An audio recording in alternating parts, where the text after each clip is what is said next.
Alchemist, welcome to the Sacred Wilds Book Club. Thank you for joining us this evening.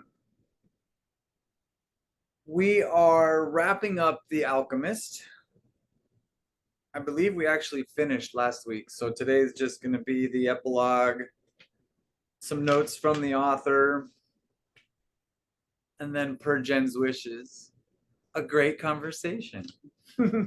That's always my favorite. I love great conversation. Right?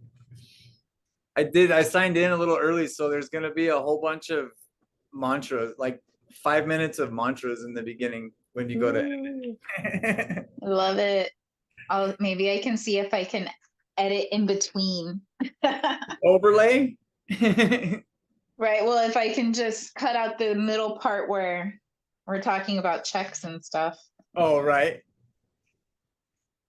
Well, you started last week.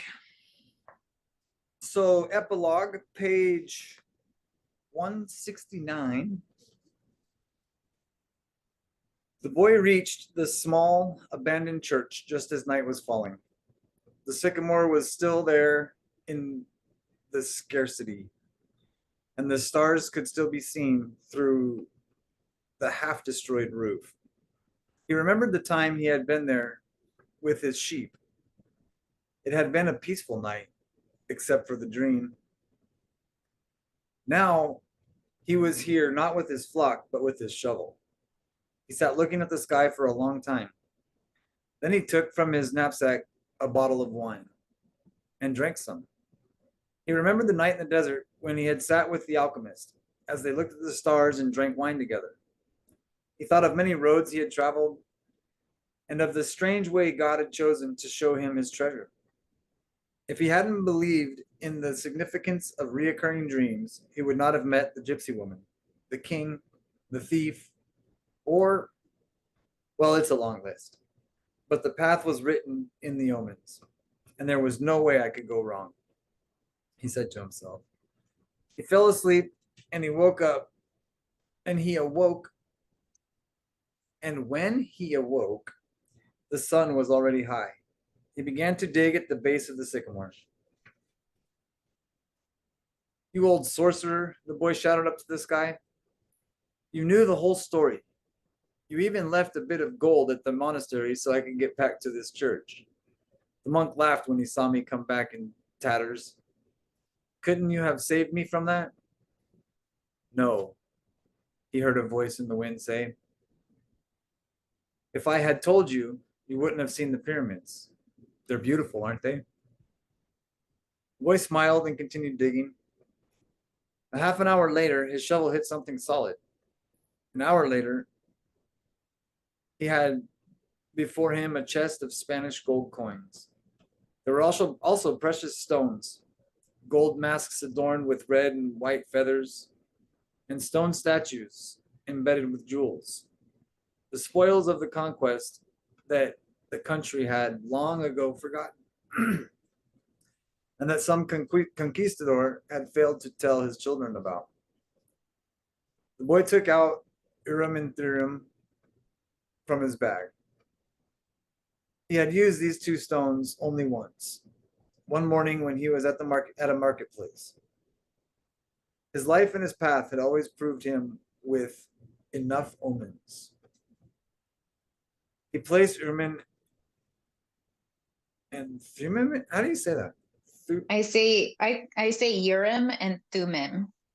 Urim and Thummim in the chest. They were also a part of his new treasure because they were a reminder of the old king, whom he would never see again.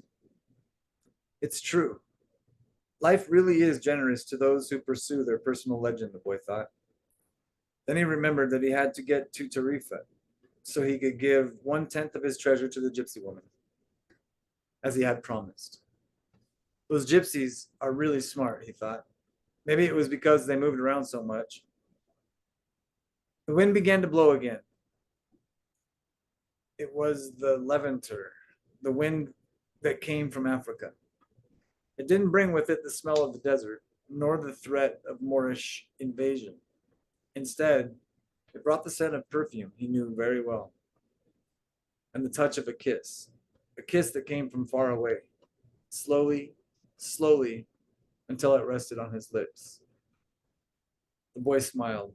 It was the first time she had done that. I'm coming, Fatima, he said. Well, if I keep reading, I'll read it all. Go ahead, you can read. All right. A preview of Paulo Coelho's Warrior of the Light, an inspirational companion to The Alchemist that invites us to live out our dreams, to embrace the uncertainty of life, and to rise to meet our own unique destiny. In his inimitable style, Paulo Coelho presents a collection of philosophical stories that will delight and guide seekers everywhere and help bring out the warrior of the light within each of us. Warrior of the Light prologue. Just off the beach to the west of the village lies an island, and on it is a vast temple with many bells, said the woman. The boy noticed that she was dressed strangely and had a veil covering her head. He had never seen her before. Have you ever visited the temple? She asked. Go there and tell me what you think of it. Seduced by the woman's beauty, the boy went to the place she had indicated. He sat down on the beach and stared out at the horizon, but he saw only what he always saw, blue sky and ocean. Disappointed, he walked to a nearby fishing village and asked if anyone there knew about an island and a temple. Oh, that was many years ago when my great grandparents were alive, said an old fisherman. There was an earthquake and the island was swallowed up by the sea. But although we can no longer see the islands, we can still hear the temple bells when the ocean sets them swinging down below. The boy went back to the beach and tried to hear the bells. He spent the whole afternoon there, but all he heard was the noise of the waves and the cries of the seagulls. When night fell, his parents came looking for him. The following morning, when he went back to the beach, he could not believe that such a beautiful woman could have lied to him. If she ever returned, he could tell her that although he had not seen the island, he had heard the temple bell set ringing by the motion of the waves. Many months passed. The woman did not return, and the boy forgot all about her. Now he was convinced that he needed to discover the riches and treasures in the submerged temple. If he could hear the bells, he could be able to locate it and salvage the treasure hidden below. He lost interest in school and even in his friends. He became the butt of all the other children's jokes. They used to say, he's not like us. He prefers to sit at the sea because he's afraid of being beaten in our games. And they all laughed to see the boy sitting on the shore. Although he still could not hear the old temple bells ringing, the boy learned about other things. He began to realize that he had grown so used to the sound of the waves that he was no longer distracted by them. Soon after that, he became used to the cries of the seagulls, the buzzing of the bees, the wind blowing amongst the palm trees. 6 months after his first conversation with the woman, the boy could sit there oblivious to all other noises, but he still could not hear the bells from the drowned temple. Fishermen came and talked to him, insisting that they had heard the bells, but the boy never did. Sometime later, however, the fishermen changed their tune. You spend far too much time thinking about the bells beneath the sea. Forget about them and go back to playing with your friends. Perhaps it's only fishermen who can hear them. After almost a year, the boy thought, perhaps they're right. I would do better to grow up and become a fisherman and come down to the beach every morning because I've come to love it here. And he thought too, perhaps it's just another legend about the bells, and the bells were all shattered during the earthquake and never rung out since. That afternoon, he decided to go back home. He walked down to the ocean to say goodbye. He looked once more at the natural world around him, and because he was no longer concerned about the bells, he could again smile at the beauty of the seagulls' cries, the roar of the sea, and the wind blowing in the palm trees. Far off, he heard the sound of his friends playing, and he felt glad to think that he would soon resume his childhood games. The boy was happy, and as only a child can, he felt grateful for being alive. He was sure that he had not wasted his time, for he had learned to contemplate nature and to respect it.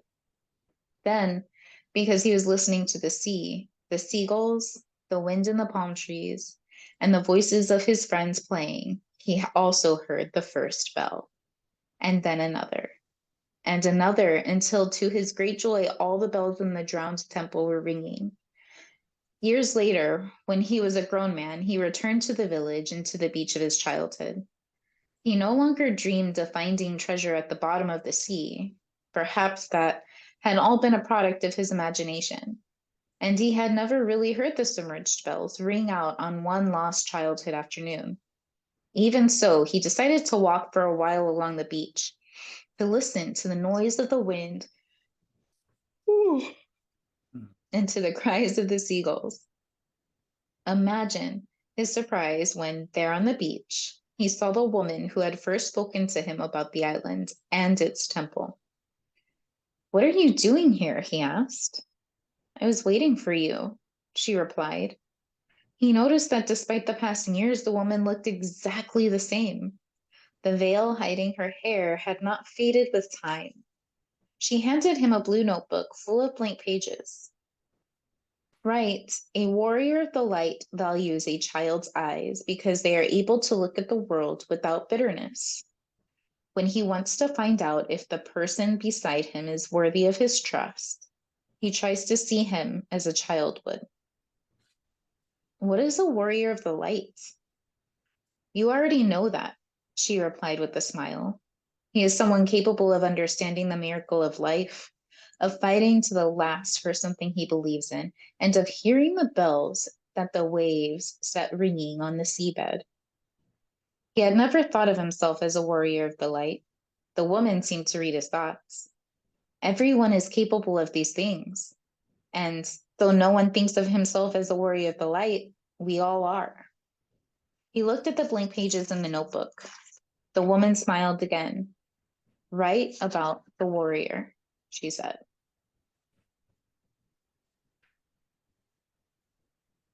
You want to read about the author? Sure. Sweet. About the author. Paulo Coelho was born in Rio de Janeiro, Brazil. His own life has many ways been as very okay. His own life has in many ways been as varied as unusual as the protagonists of his internationally acclaimed novels. Like them, Paulo Coelho has followed a dream in a quest for fulfillment. His own dream, to be a writer, met with frustration throughout much of his early adult life, a time in which he worked at various professions, some of them materially rewarding, but spiritually unfulfilling. "I always knew," he says, "that my personal legend, to use the term from Alchemy, was to write." He was 38 when he published his first book. In 1970, after deciding that law school was not for him, he traveled through much of South America, North Africa, Mexico, and Europe. Returning to Brazil after 2 years, he began a successful career as a popular songwriter.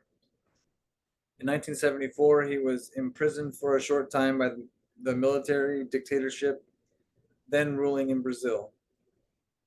In 1980, he experienced one of the defining moments of his life.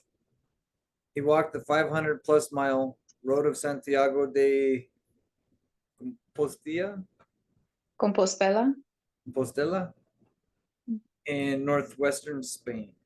On this ancient highway, used for centuries by pilgrims from France to get to the cathedral said to house the remains of St. James, he activated a self awareness and a spiritual awakening that he later described in the pilgrimage. Paulo Coelho once said that following your dream is like learning a foreign language.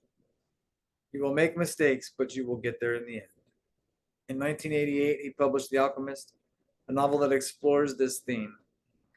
It launched him as an international best-selling author. Specifically, Paulo Coelho is recognized for his powerful storytelling technique and the profound spiritual insights he blends seamlessly into his parables. His books have sold over 150 million copies worldwide. A number of numerous literary prizes, has been a member of a Brazilian Academy of Letters since 2002. Paulo Coelho is also a prominent speaker for humanitarian causes. In 2007, he was named United Nations Messenger of Peace. Wow. Oh, he has a lot of books Okay. too. Yes, he does. I feel like one of our next novels should be either The Pilgrimage or The Warrior of the Light. I'm good with that. The pilgrimage was mentioned here. Yeah, and then the prologue that we read was to Warrior of the Light. Yeah. So That reminds me, I need to order the Celestine Prophecy. yeah, I'm so excited for that. It's one of those just like coming home books, and it's such a perfect time. Such a perfect time. So I love that. So the ending, right? The epilogue. Yeah. The treasure was where he first started. The treasure was there all along. And it wasn't until he lived the life experience that he was able to go back to what he was so longing to leave, to see that that's where the treasure was. Right. Right. And the way and his reaction at the end, it wasn't a reaction of anger or frustration or resentment. It was just a chuckle. Right. Right. Like you knew the whole time. We'll figure. You Yeah. couldn't have let me know. You couldn't have told me. You couldn't have, shared with me this insight. But how how often, like, maybe the insight was shared with him and he just couldn't hear it at the time. He couldn't see it at the time until he experienced his life, and that life experience expanded his vision, deepened his hearing to be able to see and hear where the treasure was. Right. You That is know, so familiar. I know that's why this story is so amazing, because it's everybody's life. You Mhm. know, that's our whole story. I mean, with children, we can tell children over and over. I mean, we were told all the things, but it isn't until the experience, right, that we understand. That's because the understanding is the experience. Yeah. Yeah, very true. And that's what I mean, yeah, I mean, it boils down to that's, and you say it all the time, but whether it's emotions or life, it's meant to be experienced. That's Yeah, the whole, there's no definition, and we spend a lifetime trying to define it and trying to yeah, label ourselves and do all these things that society is telling us to do when it's just an experience. yes. Like, it's that laugh, that chuckle at the end of the book that he had there, that I got to about 2 years ago, when I had done all of the research to understand, to understand, to understand. And what I came to understand was that it was never meant to be understood, that it was only meant to be experienced. And I remember it happened, like, I mean, it had compiled over, many years, but the profound, like, the deep seated, like, holy fuck, I get it, came when it was during a medicine journey with psilocybin mushrooms. And it was just that, like, oh, fuck, I get it. Right? It's the I fucking understand. And it's just, and then I just kept laughing because it was so fucking funny. Right. Because what I understood was that it wasn't meant to be understood. Nothing to understand. It's a big fucking cosmic joke. It is a big fucking cosmic joke. Like, and that's why laughter, right, is the definition of success. I Like, love gauge your success on the laughter. Can you laugh at yourself? Can you laugh at the fucking paradoxical juxtaposition that this life is? The big cosmic joke that we are living, that we are simultaneously infinite gods and like decaying body bags that shit. Like, we are both. It's fucking hilarious. We can achieve anything, we can create anything, yet we have limitation. right. Limited We can access made by my different dimensions, but we have to eat and sleep. What the fuck? currently. And so, in that, like, you can go through life being pissed off at it. You can go through life trying to figure it out and understand. Or you can go through life and just laugh. Laugh at the fight that people create in trying to be right and saying my words are the right one when really it doesn't fucking matter what word you use. Because, like the Alchemist, like in that book, it's the language of the soul, the language of the world The wind, that yeah. we speak, that we hear, that we understand, that we feel. And we use these words and letters and syllables to express an ounce of a portion of a shadow of a piece of what is. Right. And like this week or this past week, because the new course starts on Wednesdays, but this past week was sound in the Orgasmic Oracle Mystery School. Can I tell you how freeing it is to just sound shit out? Like, with everything happening, and like not minimizing it and caging it by using words like sad or grieving or excited or whatever, but just being like ooh, that's it, that's it, the end, right? Or just going on and on until I was done. That's it. Like, just sounding it, no words, no trying to fit it into a pretty little box with symbols and Right. shit that we, I mean, think about language. So crazy. Just sounds put together that we have created this culminative belief system and story around. Right. Who And the fuck? fusion and lies and all the things. Yeah. And happiness and joy and, Just enjoy. you Yeah. know? And so, like, and that's the thing. None of it's real. So pick the one that makes you feel good. Doesn't fucking matter what it is. Does not fucking matter. I could give a shit less which word you choose. Right. As long as it feels good, that's all that fucking matters to me. Like, and it doesn't even have to be a fucking word.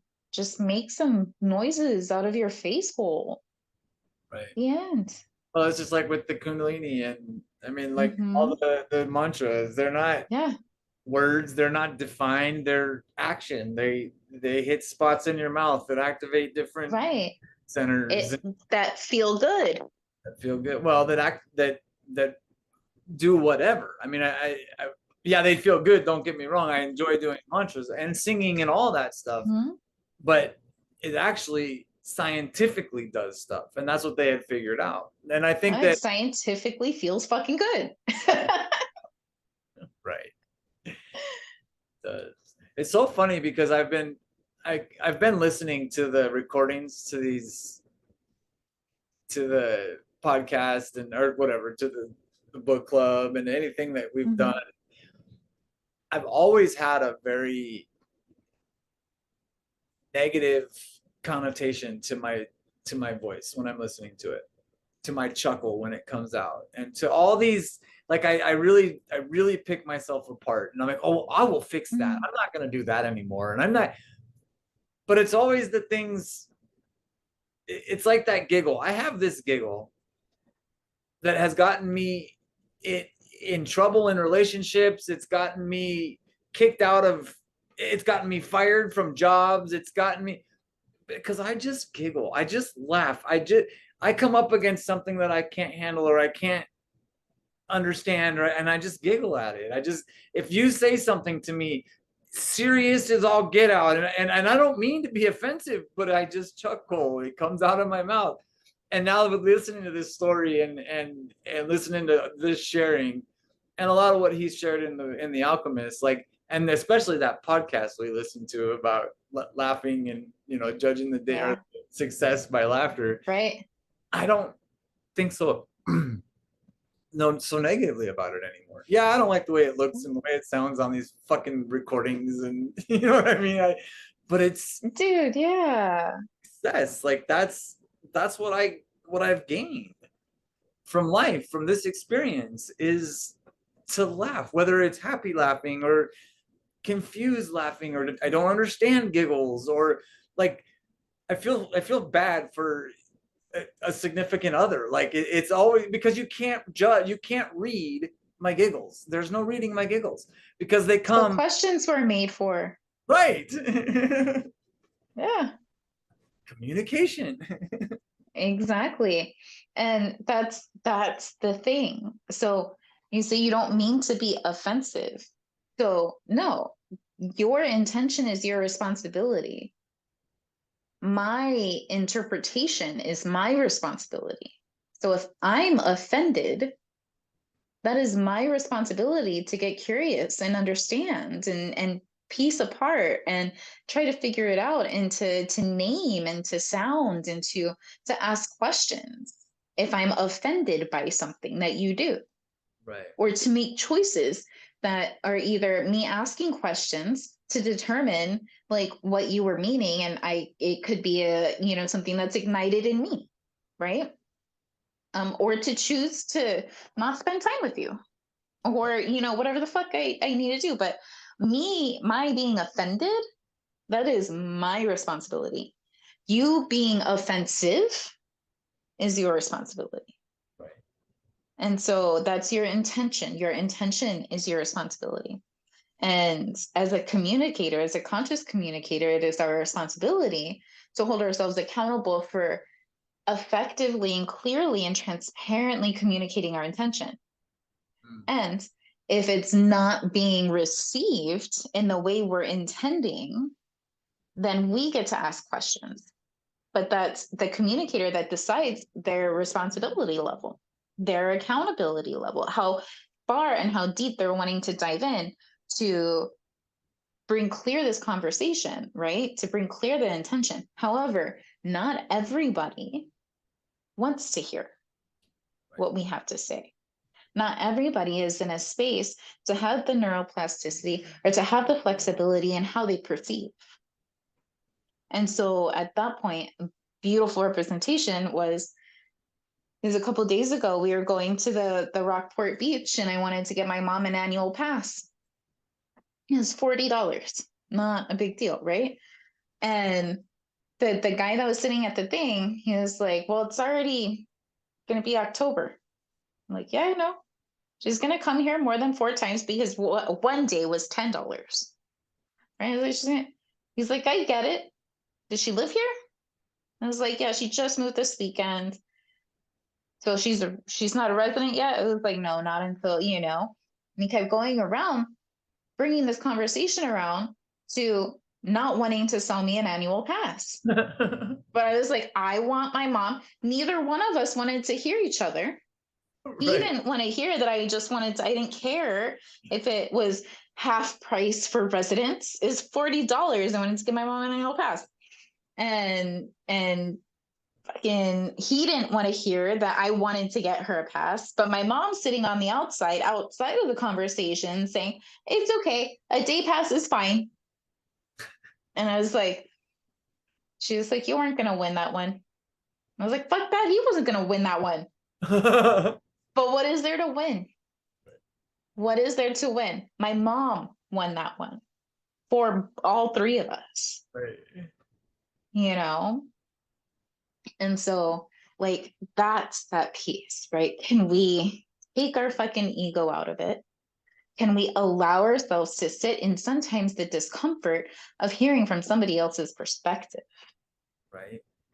right? Can we hear how they were offended by us without us being offensive?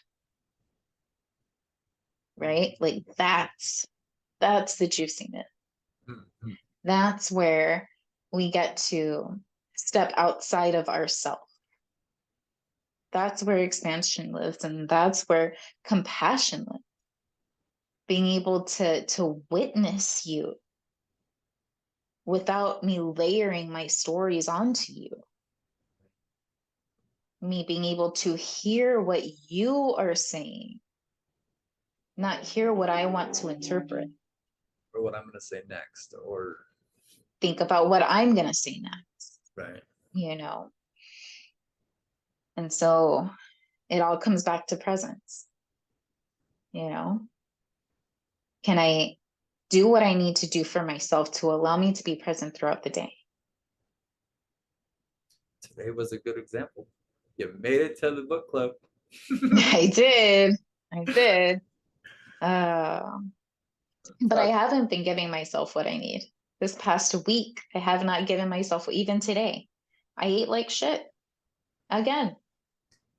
Right. And I'm allowing myself to like sit and watch in this space. My fast, I'm starting that on Friday on the fall equinox. And it's going to be a big one. Like there's going to be so much shedding and so much release and so much like letting go, because it's I have a pattern, right? Where I make these shifts and changes and then I fall back into just everything. Like I like everything. Fried food, meat, fucking caffeine, sugar, all of it. Everything except for vaping or smoking. I have taken part in this last week and a half. Like expansively, not even just a little bit. And so, but I know, and what I get to see is how powerful and profound the choices of what I put into my body, how profound they are, and how like not critical, but how impactful they are to my energy, to my stories, to my perception, to my ability to not interrupt you in the middle of what you're saying, to all of it. And so it's allowed me this deeper ability and awareness, because this is all like this is the crunchy. Yeah, it's fucking great to fast and make all these choices and do my practice and do all the things when times are easy, right? But the last week and a half, it's been deep. It's been a lot. It's been in fucking insane. I haven't done my practice in 6 mornings. I haven't moved my body in 6 days. I haven't eaten in a way that is supportive to my body in like 3 weeks. And now I'm in a space where I was going to start fasting today, but I was going to start fasting from a place of wanting to change my body, my mood, and my emotional state instead of fasting to support my body, to love my body, to embrace my being. And so that's why I chose to move to Friday instead of today, because I will not go into a fast or even doing a fucking practice or changing the way I'm eating out of a place of wanting to change who I am, out of a place of not loving my body, not loving who I am, not being supportive of myself. Quite the opposite. Yeah. And that's a powerful day too. Friday, Mm-hmm. powerful day.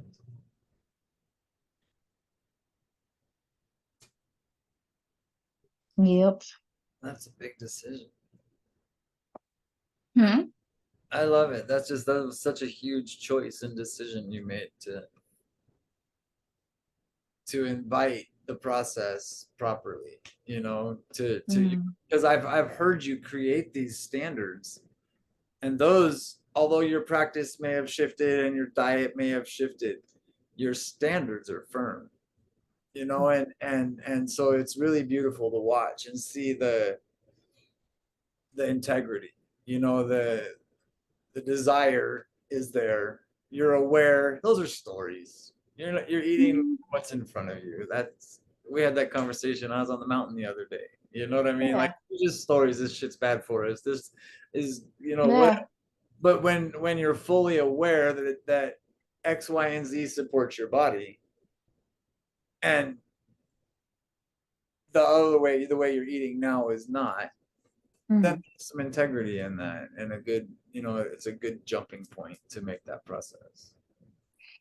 Right. And then, like, to even go further, like, with that is not being willing to make a change, not being willing to make the change from a place of not supporting, from a place of not loving myself, because there's a severe difference in energetics between I'm going to eat in a way that supports my body because I love my body, and I am going to eat in a way that will change the way my body looks because I fucking hate the way it looks and I fucking hate the way I feel. Right. Like, two severely different energetics, Yeah. right? And so being able to see that, name that, experience that allows me the ability to shift it. And so allowing myself to really, like, get home tonight, sleep in my own bed, allow myself to resource before choosing to go on this, you know, go on this journey, this ceremony of fasting. Mm-hmm. And You haven't even been home yet, huh? mm-mm, nope. Wow. I know. But even at that, like, I'm not grumpy or cranky. I mean, the lady on the phone at the airport was irritating the fuck out of me. But even at that, I was like, she wasn't even loud. She wasn't even being obnoxious. You're just irritable, not irritated. So, and then that's the power also of being aware of not being resourced, Mm-hmm. right? And being like, oh, that's right. This is the state that I get into. This is the energy. It's a very low vibrational energy because I've been eating low vibration food. I've been eating food that's been like cooked and fried and killed and all the things. And that's what I've put into my body. Right. I've put in processed foods. I've put in processed sugar. I've put in caffeine. I've put in, like all these things, especially the caffeine. And then, like, today I was driving, I was like, holy fuck, holy shit. Like, I get it.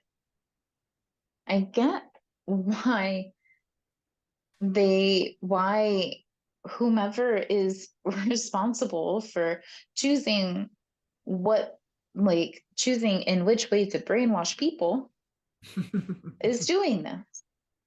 Right. Because fuck yeah. A, it's addictive as fuck. B, it keeps us at such a low vibrational energy that we can't think for ourselves. Right. C, it just allows ourselves to be in this state of unworthiness. Like, and instead of thinking of it as stories of what happened to us, instead thinking of it as like, you know, when you go to Disney World, there's different parks, right? And in each park, there's different rides, there's a different theme. I haven't been to Disney World in a long time, right? But let's say instead of different themed parks, you have different energetic vibrations. And let's say this is whatever, you know, this is, I don't know the hertz or anything, but it's just a lower vibration, right? Lower depressed energy is going to have different stories that exist. It's going to have different perceptions that you have. It's going to have different reactions instead of responses, right? And then as you go into the different energetics, and I see it as like this, right? Like they're all like this, not here, here, here, here, here, Right. but like this, One. right? Just different parks, different areas that have different things associated with it. And so once we're aware of that, and then once we're aware of how to program that, i.e., the practices, what we put into our body, staying hydrated, um, being allowing our bare feet to stand on the earth, allowing ourselves to soak up sun every day into our being, you know, like these different things that resource us, that source us, and get us into the different energetic vibrations. And from there, that's when we, you know, begin to have more sovereignty and more choice and more authority over the stories that are created. Right. Mm. It's my story. Sticking to it.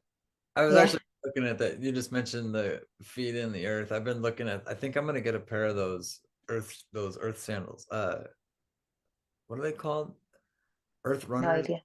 The earth runners. They have posts in them that go through the sole and into your feet, so it gets you contact continuity to the earth.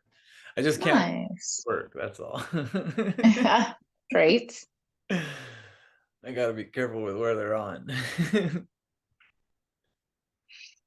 Yeah. Well, you want to call this quits and get home to your house and enjoy your evening? Sure. Um, I'm super excited for the Celestine Prophecy next week. I'm gonna order. So it goes hand in hand with this last part that I was just talking about the different energetics, about how energy works, about being able to transform, transmute, exchange energy with each other and amplify our energy both individually and together. And so this is going to be such a beautiful, beautiful experience to walk through and just kind of explore and discuss and to experience, because it's going to be something that we get to practice, Hmm. right? And so going into that, while I will have been fasting for like 5 days by then. Hmm. And so it's going to be super juicy, super yummy.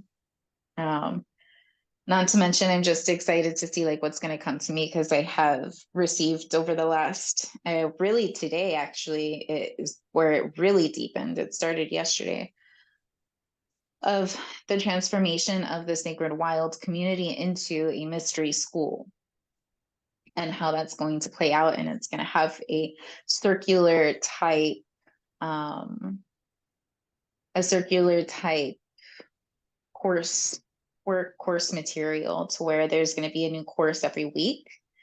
However, it's going to be over this 7-month span of time. And it's going to go over, there will be 1 month for every practice, Okay. which is, Yeah. but every week it'll be a different aspect of that practice. So 1 week will be the integrative practice that's associated with it, which is the actual practice. Then another week is going to be the external teachers that are available, such as the different directions. Then the next week is going to be the internal teachers, i.e. the chakras.